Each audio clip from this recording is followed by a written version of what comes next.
Muy bien. Por favor, si pueden ir buscando sus Biblias, este es el tiempo por el cual ustedes y yo estamos acá y es para escuchar audiblemente la voz de Dios.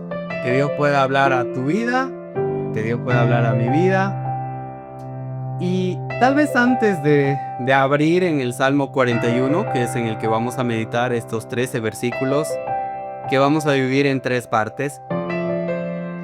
Por ahí, en esta primera parte, hablarle a todos los varones. Después les va a tocar. Pero, ¿por qué a los varones, hermanos? Porque los varones, sin merecerlos, nacimos con el privilegio de poder liderar una familia, una casa, una iglesia. Porque en nuestra iglesia no existe la pastora, ¿no ve? Está la esposa del pastor. No hay de manera nominal la diaconisa, están los diáconos, ¿no? Aunque a veces las esposas trabajan más que el marido, ¿no? Te dije, ¿no? Te dije o no te dije, ¿no? Por ahí es un recordatorio a que usted, hermano, anhele lo mejor para el Señor en la iglesia. ¿Por qué le digo? Yo no debería estar aquí. No merezco estar aquí. No sé por qué razón me hablaron, me escogieron para que yo pueda predicarle a toda la congregación, a toda la iglesia. Pero eso es una muestra nada más de la misericordia de Dios. Y ahí va lo que yo quiero, ¿no es?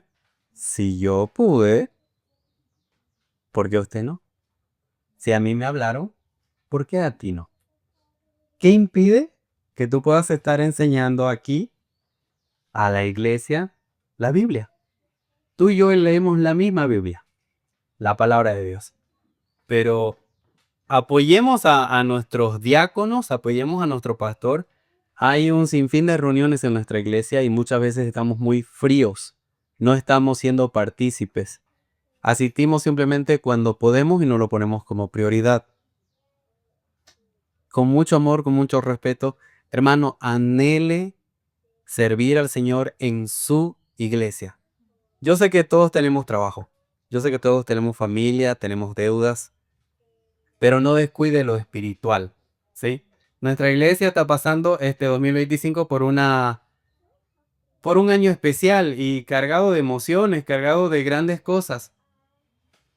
Como nunca, tenemos un caso especial de una asociación de hermanos que están abriendo una iglesia con sana doctrina, ¿no? ¿Quién alguna vez se imaginaría tener una iglesia en nuestra misma sana doctrina de Santa Cruz? ¿No? No oramos por eso. El pastor no llamó a alguien y le dijo, ¿querés irte a trabajar a Santa Cruz? Te doy sueldo. No, pero lo tenemos. Él está allá y va a tratar de ver cada mes que esto vaya bien. Tenemos este año la posibilidad de tener 2 pastores. ¡Wow! ¡Qué tremendo privilegio! 2 hombres que pueden estar viendo por todas sus ovejas. No uno. Porque a veces no sé si le ha pasado que se le viene a la mente y dice, quiero hablar con el pastor, pero creo que esta semana no está con tiempo. Porque dijo que ¿no? Ya no va a haber esa excusa. Ya voy a poder ir con más confianza. Si no me escucha uno, me escucha el otro. Y tenemos probablemente la elección de nuevos diáconos. Entonces, hermanos varones, este año es un año en el cual usted puede orar al Señor, obrando, pero en fe. ¿No? No crea que nadie de los que está acá se merece este lugar. Es el Señor que por su misericordia, ese favor inmerecido que nos da. ¿Sí? Así que vamos a comenzar. Ahora sí, abran por favor Salmos capítulo 41. Y en este Salmos vamos a meditar en 3 partes, ¿sí? 3 cosas que quiero que tomemos en cuenta. Y la pregunta es, vamos a hacerlo participativo, ¿sí? Me va a pegar el pato cuando vea el video, pero levanten la mano el que tiene un año de convertido, un año en el Señor. Levanten la mano. El que tiene al menos un año, de un año a menos. ¿Alguien? ¿Un año? ¿Un año menos? Sí, menos de un año. Muy bien, Juan Daniel, qué bien. Los chicos también participan. 2 años hasta 2 años, levante. Sin problema. También Daniel. Alejandrito de 3 años. ¿3? Wow, hermanos, bien. Ah, amén. 4 años. No bajen la mano, hermana. No baje. 4. Amén. Ahí está Daniel. 5. Ah, ya vemos más. Entre 5 a 10 años. Alto, hermana. Sin vergüenza. De 10 a 20 años.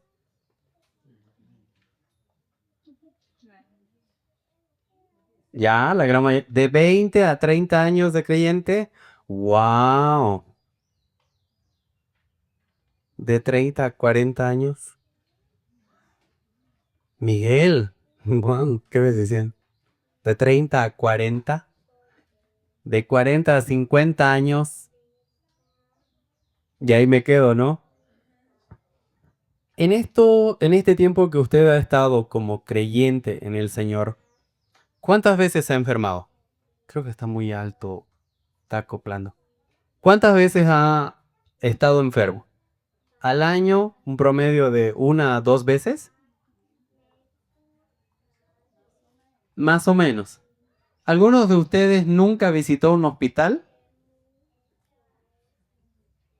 ¿Nunca? ¿Ni para dar a luz? Todos hemos caído en un hospital, ¿no? Y aunque no haya sido en un hospital, sí hemos caído en la cama enfermos. Esta primera parte de Salmos va a hablar acerca de la necesidad que tenemos todos y mucho más los débiles. Pero en la segunda parte vamos a ver un clamor sobre qué hacer en necesidad. Y en la última parte vamos a ver el epílogo, que es la bendición de contar con Dios de nuestro lado. Cuando Dios te da no la sanación completa, pero te da un otro enfoque para que tú aprendas a ver esa tu enfermedad, ese tu problema, pero con los ojos de Dios, ¿no? Entonces, vamos a dar lectura al Salmo 41. ¿Lo tienen todos? ¿Amén? Amén. Bien.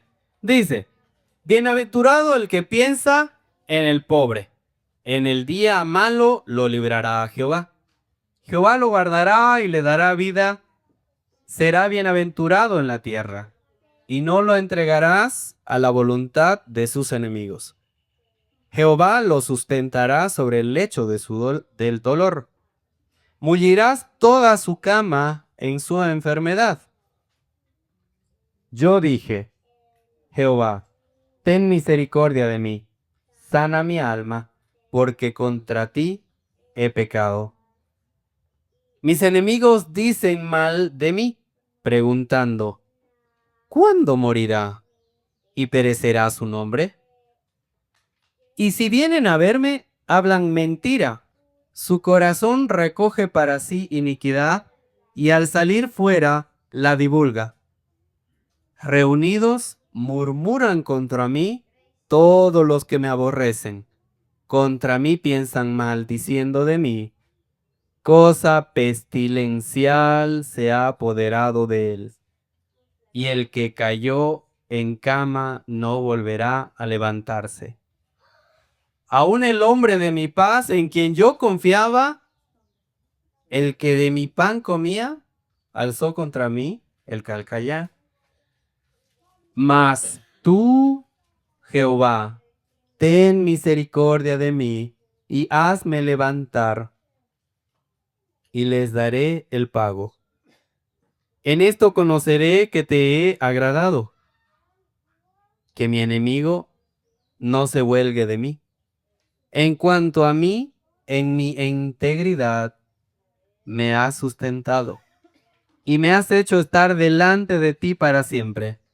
Bendito sea Jehová, el Dios de Israel, por los siglos de los siglos. Amén y amén. Oremos. Amado Señor, esta mañana estamos dispuestos a escuchar tu voz.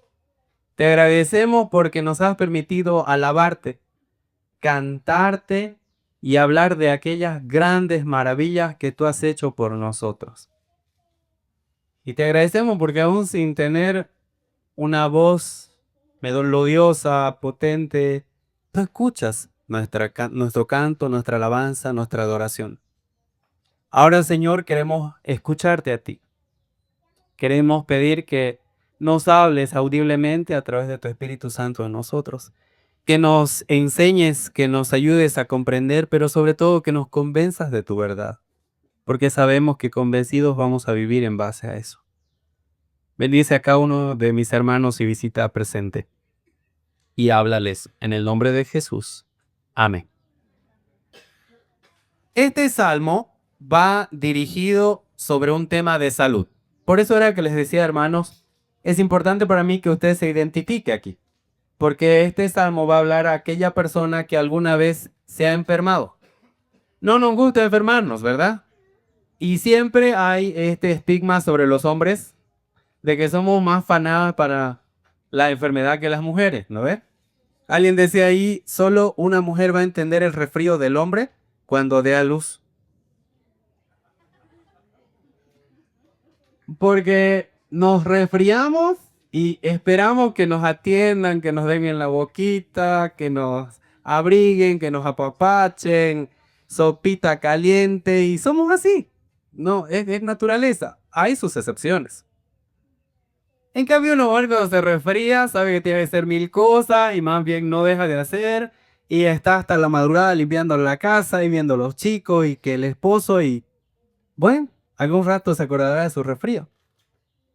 Esto es importante que evidenciemos porque ni a varones ni a mujeres nos gusta estar enfermos, mucho menos en cama. ¿Cómo soy yo buscando a los demás? Versículo 1. Bienaventurado el que piensa en el pobre. La traducción pobre va a hablar acerca de una persona necesitada, un débil, una persona en debilidad. ¿Habrá entre nosotros personas débiles? ¿Creen que hay personas necesitadas de que usted lo busque, de que usted lo llame, de que usted se interese por esa persona y haga un ratito al lado su enfermedad, su preocupación, aquello que lo agobia y se preocupe por el que está al lado suyo? Si usted mira a su alrededor, está casi todas las sillas llenas. Usted mira a la derecha, a la izquierda, adelante, atrás, hay una persona que no es parte de su familia sanguínea, sino parte de su familia espiritual.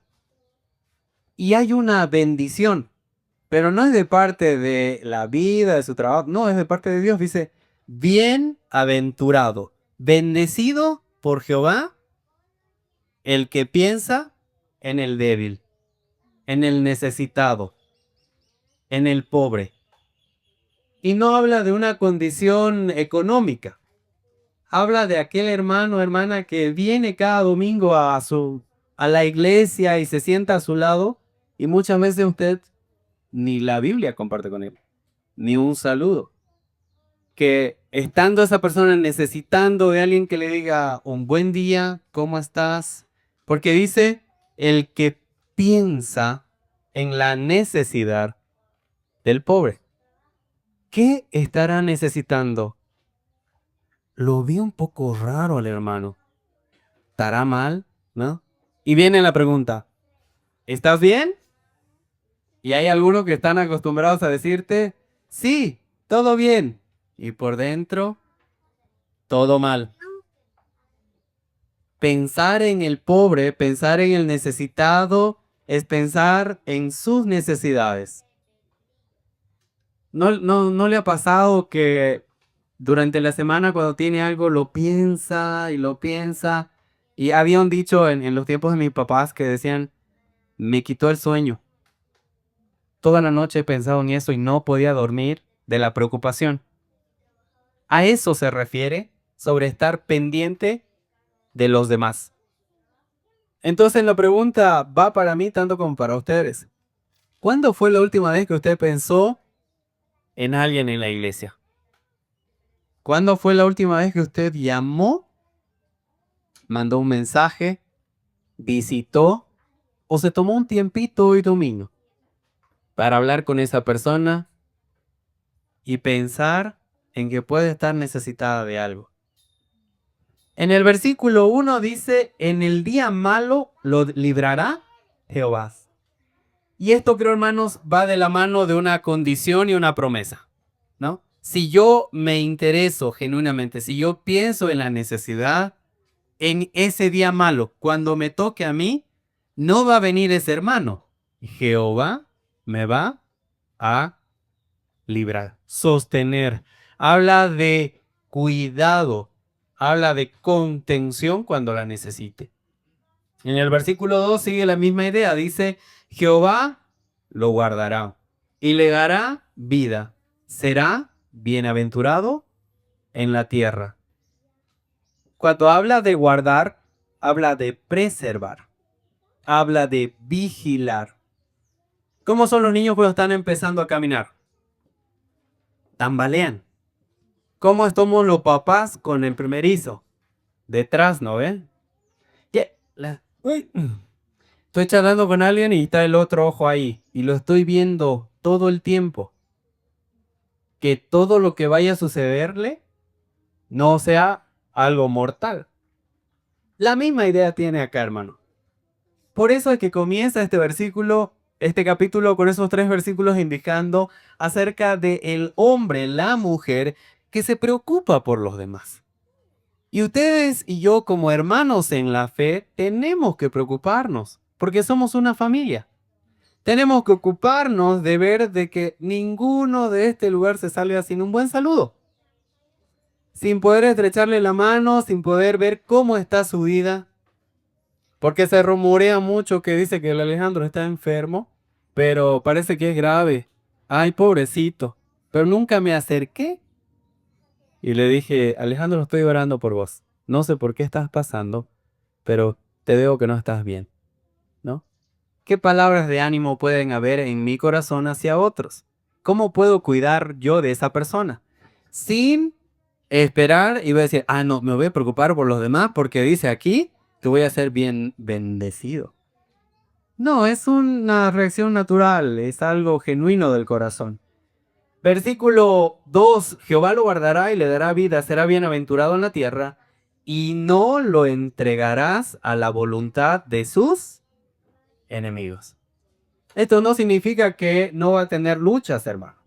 No va a tener problemas, no va a tener pruebas, sino que aún en ese tiempo usted no se va a rendir, porque Jehová estará con usted, lo animará, la animará en ese tiempo de difícil situación. Sería un error enseñar de que usted nunca se va a enfermar, de que nunca va a tener problemas, nunca va a estar débil, nunca va a estar en necesidad, porque eso no es lo que la Biblia dice. Sino que el momento que a usted le toque, el Señor va a librarlo del desánimo. El Señor lo va a librar de caer cuando tenga que estar firme. Versículo 3. Jehová lo sustentará sobre el lecho del dolor. ¿A qué se refiere este versículo? Lecho del dolor. Una enfermedad se puede sobrevivir en pie, se puede sobrevivir en cama, pero cuando es en cama es mucho más grave, ¿se ha dado cuenta? Cuando ya te dicen a la cama, es porque realmente es duro, es difícil lo que estás pasando. Cuando hay reposo, cuando hay medicación, cuando ya no te puedes sostener, es un momento muy doloroso, porque dependes de todos alrededor, porque no puedes hacer nada por ti solo. En el lecho de dolor habla sobre una enfermedad que tú tienes. Dice en el versículo 3, Jehová lo sustentará. Te va a dar las fuerzas necesarias para que continúes esa lucha. Te va a dar el ánimo para que tú puedas dejar de pensar, pobrecito de mí, y que más bien digas, Señor, en tus manos entrego mi corazón, para que tú me des las fuerzas que necesito para seguir adelante. Y a veces nos pasa que está todo bien y te detectan una enfermedad y nos tira al piso. y nos desanimamos y dejamos de tomar decisiones por fe y dejamos de hacer cosas por el Señor porque creemos que la vida se nos acabó porque me detectaron esa enfermedad. El hecho del dolor no habla de algo leve, no habla de un resfriado. Habla realmente de una enfermedad que va a cambiar probablemente tu futuro, pero no tu perspectiva. Porque en el mismo versículo dice, mullirás toda su cama en su enfermedad. La palabra mullir tiene que ver mucho con acomodar con paja el lecho, el lugar, como ablandar, como cuando te colocan almohadas en la espalda para que tengas una mejor postura para darte tu sopita, para hacer ese momento más llevadero, más suave. Cuando dice toda su cama en su enfermedad, te va a dar un nuevo propósito y siempre habla de lo mismo, ¿no? En los paralelismos que encontramos en la Biblia, vamos a ver muchas veces esta situación, ¿no? Y no es novedad una cama de paja, ¿no? ¿Dónde fue que acomodaron el nacimiento de Jesús? Correcto. No es nada raro. ¿Por qué? Porque la paja tiene esta idea de ser más suave y no una tabla, una piedra dura. Entonces, acomodar esa situación, pero en el Señor. Versículo 4. Aquí empieza a hablar ya esa persona enferma porque dice, yo dije. En el 41, en el 1, 2 y 3 dice, bienaventurado Jehová. Está hablando probablemente el sacerdote, pero ya en el versículo 4 habla la persona y fíjense lo que dice. Yo dije, Jehová, ten misericordia de mí, sana mi alma, porque contra ti he pecado. Y lo primero que hace este salmista es una introspección. Tal vez lo que yo estoy pasando es simplemente el fruto de mis acciones. Tal vez haya algún pecado en mi vida sin confesar, por lo cual Dios me está haciendo pasar por esta situación. Y dice ahí un clamor de perdón. Ten misericordia de mí. Esa palabra es importante que ustedes entiendan. ¿Qué necesito para dar misericordia? Nada. Una única condición, ser un miserable. Pero la misericordia es un favor inmerecido de Dios. Yo no la merezco, pero la puedo pedir. Puedo pedirle a Dios que tenga misericordia de mí y me salve y me sane, porque tal vez haya pecado. Y es lo primero que tiene que venir a mi mente. ¿Estoy a cuentas con el Señor? ¿He permitido algún pecado que no he confesado? En mis tiempos usaba mucho un paralelismo porque teníamos Santa Cena más seguido que ahora. Y era, no participé en Santa Cena con pecado porque va a haber condenación. Y siempre nos decían, no esperé que llegue Santa Cena para confesar y ponerte a cuentas con el Señor. Hacelo a diario. Esto me habla de un devocional diario, de un tiempo a solas con Dios cada día en mi vida. Y hacerlo de manera diligente y disciplinada, donde yo pueda escuchar su voz, no solo cada domingo, sino cada día. Donde yo pueda derramar mi corazón en oración a Él y decirle cómo estoy, qué tengo, qué quiero, y en su voluntad Él me dirá sí, no o esperas. Dice en el versículo 4, Jehová, ten misericordia de mí. Sana mi alma, porque contra ti he pecado. Y hasta aquí es una relación personal con Dios. Pero en el versículo 5 intervienen otras personas, porque dice, mis enemigos dicen mal de mí, preguntando, ¿y cuándo morirá? ¿Y perecerá su nombre? Realmente hay maldad en el corazón de una persona cuando dice, ya de una vez que se muera, ya no queremos verlo, ya que ni se acuerden de él, ya de una vez tanta molestia que da, ojalá, ¿no?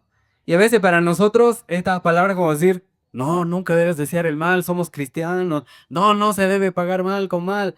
No, no está hablando de personas creyentes, está hablando del enemigo que va a buscar que tú perezcas, que tú sucumbas en el pecado, que tú te alejes del Señor. Y dice, versículo 6, y si, ahí hay una condicionante, y si viene a verme, hablan mentira.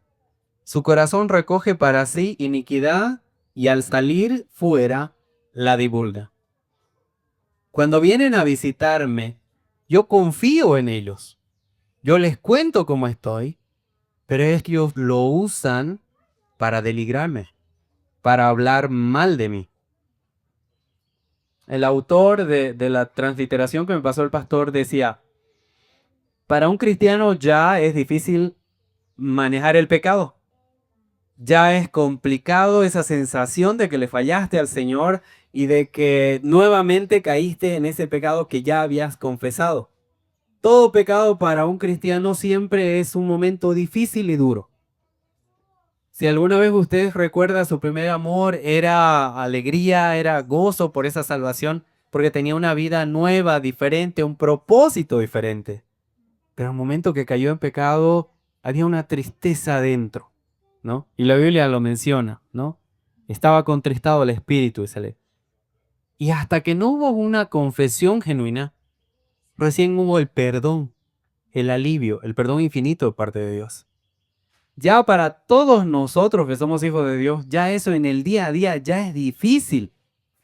Ahora, imagínense este salmista trabajando ahí en el pecado y confesando a diario, pero que venga alguien a visitarlo, que le pregunte qué tiene, qué le pasó, y que este salmista confía en esa persona, y que cuando sale esa persona a espaldas habla pestes, es más duro.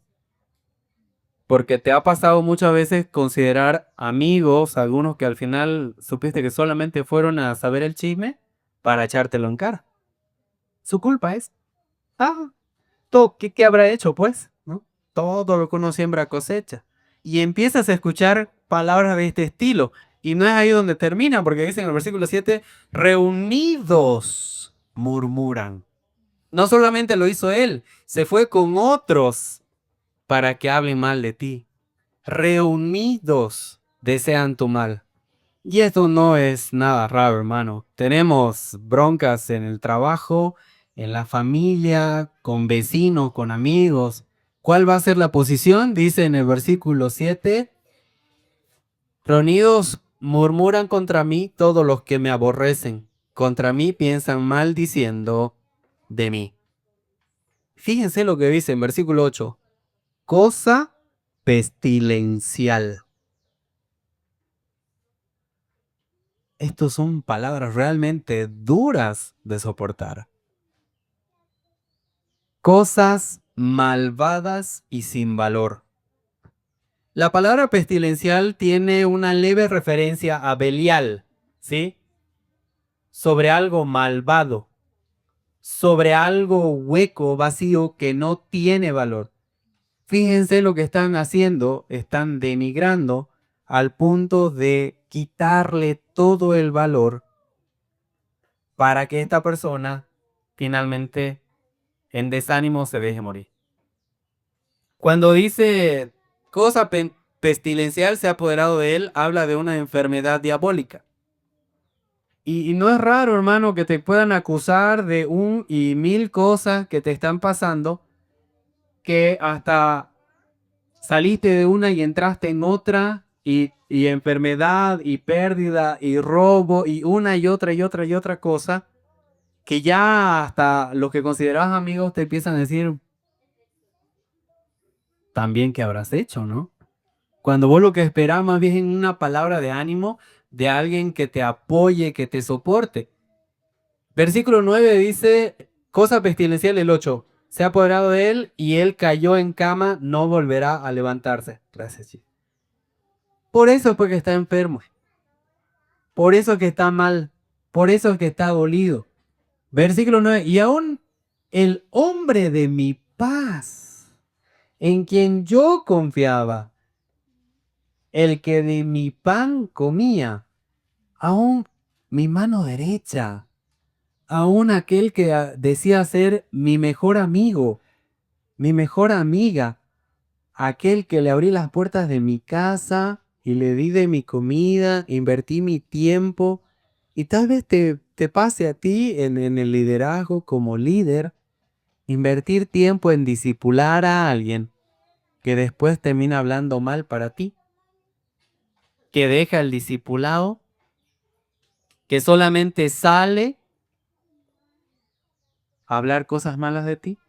Tal vez te toque que el pastor te pida discipular a alguien y esta persona no tenga la menor intención de pasar un discipulado contigo y esté por estar. Porque puede pasar, hermano. Dice, aún el hombre de mi paz, mi mano derecha, el hombre de mi confianza, la persona que estaba ahí, alzó contra mí el calcañar. Y eso, en otras palabras, es simplemente traición. Solo aquel que ha sido traicionado va a sentir y saber realmente el dolor de una traición. Y nosotros ya sabemos, ¿no? Jesucristo fue traicionado. Su mismo discípulo, la persona que comía con él, que dormía, ese discípulo que lo vio hacer maravillas y prodigios, ese que una vez dijo, yo creo, lo entregó, lo traicionó. Y días después, otro discípulo lo negó. Ese que decía ser su mano derecha. Entonces, hermanos, si Jesús pasó por esto, nada raro que tú y yo también lo pasemos. Pero debemos estar preparados para esto. ¿Y cuál es entonces la actitud que yo debo tomar frente a esta circunstancia? En el versículo 10, ¿sí? Hay un pero. La primera palabra es un pero. Dice más. Pero hemos visto que si tú te ocupas de los débiles, de los que están al lado tuyo, de los menesterosos, de aquellos que necesitan, el Señor te va a bendecir. Vas a ser bendecido por Jehová. Pero también te van a pasar cosas a ti que van a hacer doler tu corazón y muchas veces te van a llevar al desánimo, especialmente enfermedades. Dice en el versículo 10, mas tú, Jehová. No dice, mas tu pastor, mas tu esposo, tu esposa, tu vecino, tu hermano de la iglesia. Tú, Jehová. ¿De quién es mi vida, hermanos? Del Señor. ¿A quién le pertenezco? A Dios. Pero ¿saben qué? Con el tiempo nos acostumbramos a ya no ser administradores de la vida que nos da, sino a creernos dueños y tomamos decisiones sin preguntarle al dueño. Yo como encargado, como administrador, yo tengo que llevar todo al dueño y decirle, estamos pensando hacer esto, ¿qué te parece? Quiero hacer este cambio, ¿lo apruebas? ¿Estás de acuerdo con esto que voy a hacer? Y ahí es donde me olvido y empiezo a tomar decisiones porque yo creo que lo que estoy diciendo está bien. Este salmista va a encontrar la única respuesta que es Jehová. La única dependencia. ¿Se ha puesto a orar alguna vez hasta por un champú? ¿Por un peine? ¿Se ha visto en necesidad a tal punto de orar al Señor y decir, Señor, necesito 1 kilo de detergente para este mes? Señor, dale trabajo, un poquito más de aumento de sueldo a mi esposo. Señor, necesito fideo, el azúcar ha subido, el aceite subió, provee, necesito. ¿Se ha puesto a pensar en las necesidades más básicas en su vida? En la enfermedad es innegable, ¿no? Cuando estamos en problemas, en dificultades, siempre aparecemos hablando con el Señor. Pero ¿y el resto del tiempo? Pero fíjense qué tipo de oración hace. Mas tú, Jehová, ten misericordia de mí. 2 veces lo va diciendo. En el mismo capítulo. Acuérdese de esa palabra clave, hermano. Ten misericordia. Ten misericordia, porque soy miserable, y hazme levantar y les daré el pago. Y hazme levantar para que con tus fuerzas pueda vencer. Pon de tu espíritu en mí, porque sé que tu espíritu me va a ayudar a sobrellevar esto. Hermanos, el desánimo no es para nosotros, sino alejados del Señor. Pero con el Señor, la misericordia de Dios lo va a levantar, porque ya empieza a cambiar el tono. En el versículo 11 dice, en esto conoceré que te he agradado, que mi enemigo no se huelgue de mí. Cuando va a venir esta crítica, ya tengo una otra perspectiva, no me va a afectar. Lo voy a tratar como de quien viene. Y en vez de darme rabia, me va a dar pena, misericordia de ver a alguien perdido, sin Cristo, con un fin en el mundo. Versículo 12. En cuanto a mí, en mi integridad, me has sustentado. Integridad, esa palabra clave que muchos ya saben qué significa. Integridad es la concordancia que hay entre lo que pienso, lo que digo y lo que vivo. Muchas veces tenemos esa hipocresía, ¿no? Le decimos al hermano, le exhortamos, pero a veces no hay eso en mi vida. Y el hermano lo sabe y te lo va a decir. ¿Y qué me dice este? Si este es otro, ¿no? La integridad de mi corazón va a hacer que cada día yo me examine y diga, ¿hay algo que está mal en mí? ¿He ofendido a alguien? Tal vez con ese chiste lo ofendí, la ofendí, tal vez con esa broma o tal vez me pasé porque no era mi intención. Pero la integridad también va a tener que ver con el pensamiento. ¿Cómo yo lo considero a ustedes? ¿Cómo usted considera a los demás?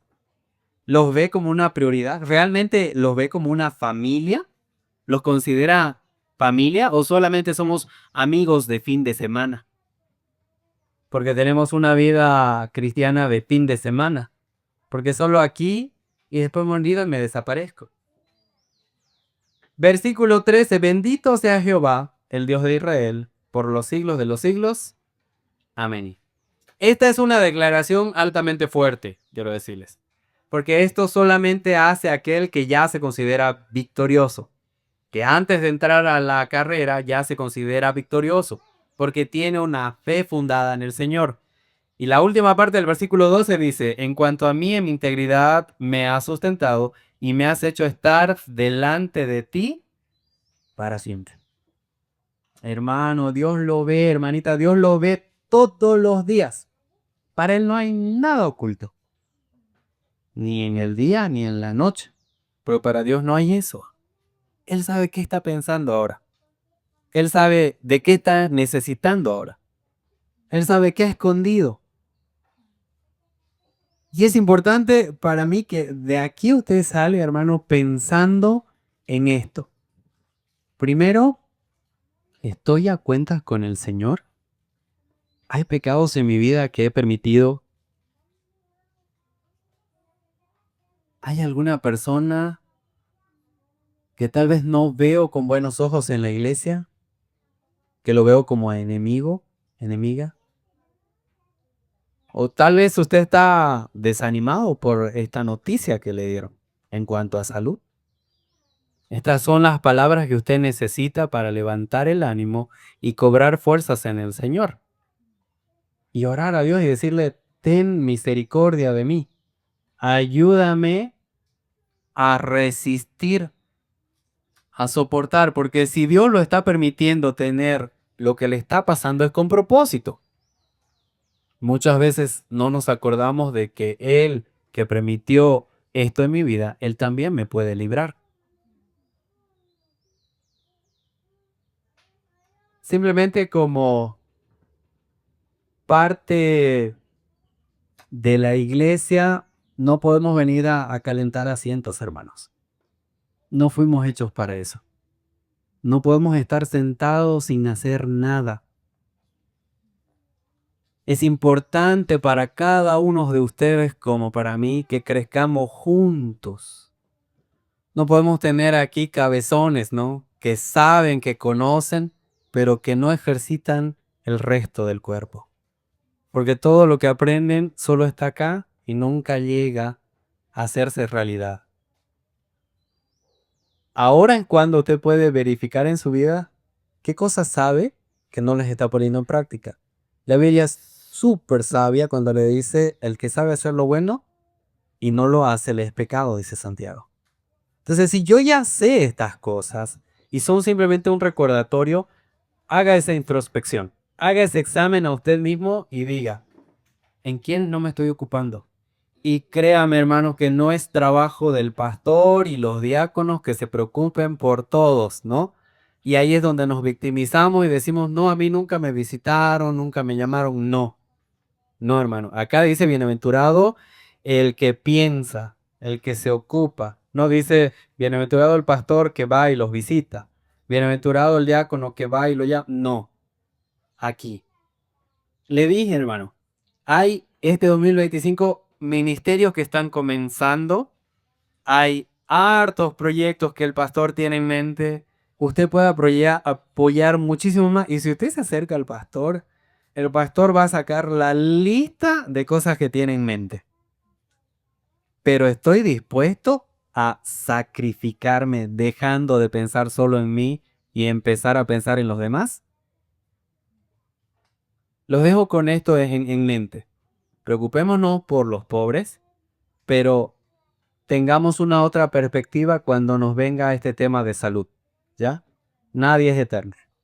O sea, yo estuve así, chiquitito, ahora estoy viejo, después estaré, tal vez ya ni camine, pero siempre recordaré Salmo 41, por eso habla de una oración pidiendo salud, porque voy a tener una salud primero mental cuando piense en que esto es de parte de Dios y que puedo aguantar y puedo resistir. No importa cuán grave sea la situación, así me den 2, 3 días, sé que hay gozo en el Señor cuando tengo la mirada en Él.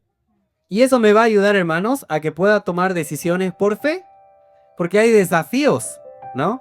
Alguna vez se le va a acercar el pastor o el diácono a desafiarlo a un ministerio, a que pueda apoyar un ministerio. Hay niños en nuestra iglesia, hay jóvenes, hay adolescentes que necesitan que usted esté ahí. Es más, creo que son contadas las personas que vienen temprano a nuestra iglesia a servirles. Porque ahí donde usted está, esa silla limpia, tuvo 2 manos y un trapo. La carta, el equipo de sonido. No voy a venir a que me sirvan. El lema es, voy a venir a servir a otros. ¿Oremos?